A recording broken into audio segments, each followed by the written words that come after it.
এই শুনছো? হ্যাঁ বলো। ভাবছি কালকে পার্লারে গিয়ে আমার চুলটা কাটিয়ে আসবো। হ্যাঁ কাটিয়ে নাও। খুব কষ্ট করে তো চুলটা বড় করেছি, তাহলে কাটিও না। কিন্তু আজকাল ছোট চুলেরও ফ্যাশন হয়েছে। কাটিয়ে নাও। কিন্তু তোমার তো লম্বা চুল ভালো লাগে। কাটিও না। ধুর, আমার বন্ধুরা সবাই বলে আমাকে নাকি ছোট চুলেই বেশি ভালো লাগে। তাহলে কাটিয়ে নাও। কি বলছো? কেটে ফেলবো? শাড়ি পরলে তো ছোট চুলে খোপাও বাঁধতে পারবো না। তাহলে কেটো না।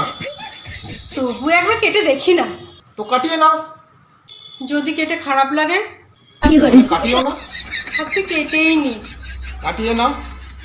কেটে যদি খারাপ লাগে দায় কিন্তু তোমার। তো কাটিও না। কিন্তু ছোট চুল সামলানো খুব সহজ। তাহলে কাটিয়ে নাও। কিন্তু ভয়ও লাগছে, যদি ছোট চুল খারাপ লাগে? কাটিও না। না, ভাবছি কেটেই নি। তো কাটিয়ে নাও। তাহলে পার্লারে কাল কখন নিয়ে যাচ্ছে আমাকে? তাহলে কাটিও না। আরে বাবা, পার্লারে কখন নিয়ে যাবে সেটা বলছি। কাটিয়ে নাও। আরে তুমি কি শুনছো আমি কি বলছি? কাটিও না। কি গো, তোমার কি শরীর খারাপ করছে? কাটিয়ে নাও। তুমি কি পাগল হয়ে গেলে নাকি?